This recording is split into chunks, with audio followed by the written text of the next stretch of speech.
All right, let's dive in. Today, we're taking a journey right into the mind of a psychopath.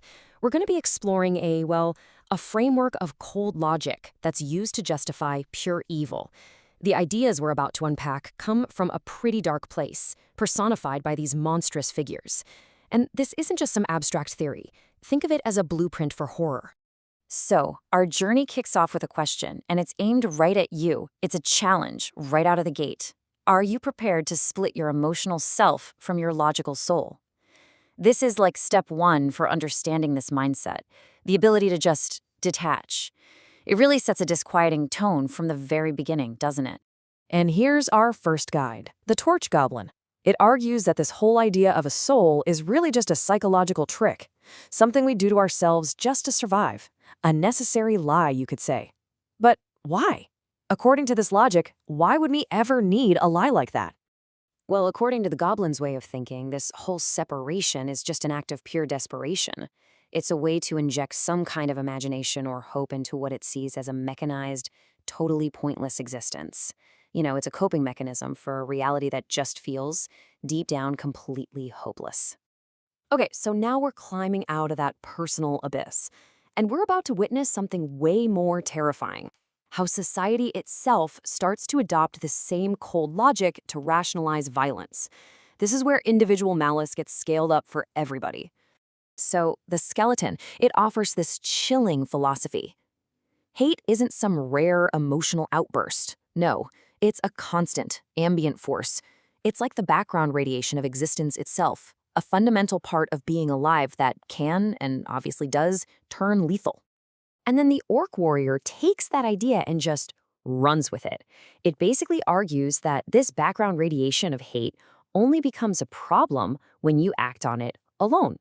Because for the orc, the definition of murder isn't really about the act of killing, it's all about social consensus. So here's the crucial point, this distinction right here. An individual acting on hate, that's a murderer. They're condemned to their own personal hell. But if that exact same hate is backed by the collective will, the act completely transforms. It becomes a justified, sanctioned killing. The same brutality suddenly becomes logic just because enough people agree it is. The logic is escalating now. We're moving beyond the physical act of killing and into something way more abstract, metaphysical horror. This is where the very concept of nothingness gets engineered into a weapon. So get this, the cannon lizard. Its power isn't brute force. It's something way more insidious. It creates personalized black holes for people who are already drowning in existential despair. It literally turns their internal emptiness into an external, inescapable prison.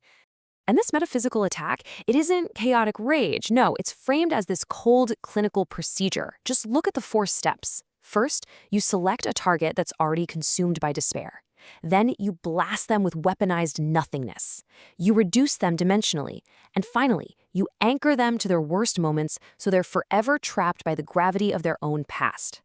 And the horror just keeps escalating, from the personal to the systemic, and now it's bleeding into the artificial realm. Here, we're going to explore the potential for networked psychopathy on a scale that's, well, it's hard to even imagine. Then the robot creep comes in with just pure cynicism. It's asking if understanding or communication, or even these words I'm saying right now, can possibly make a difference.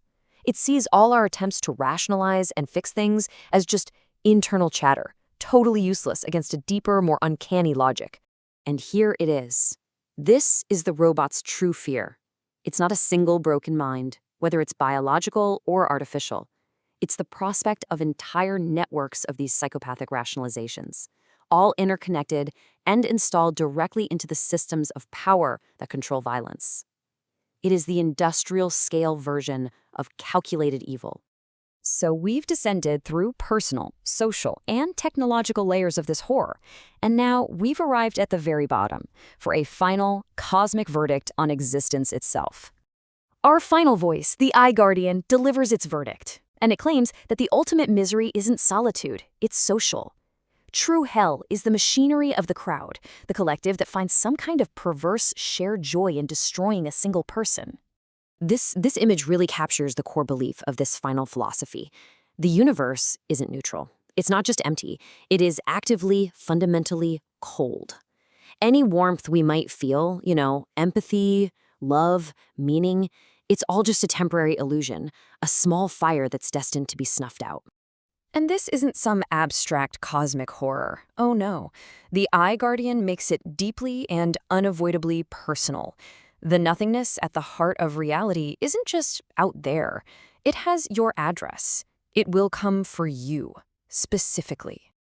And here it is, the final judgment. In a universe that's defined by a cold, absolute void, life itself, with all its struggles, its hopes, its fleeting warmth, life is the fundamental error. It's the aberration, the one thing that just shouldn't be. And so we end here, with the ultimate provocative question born from this entire dark logic.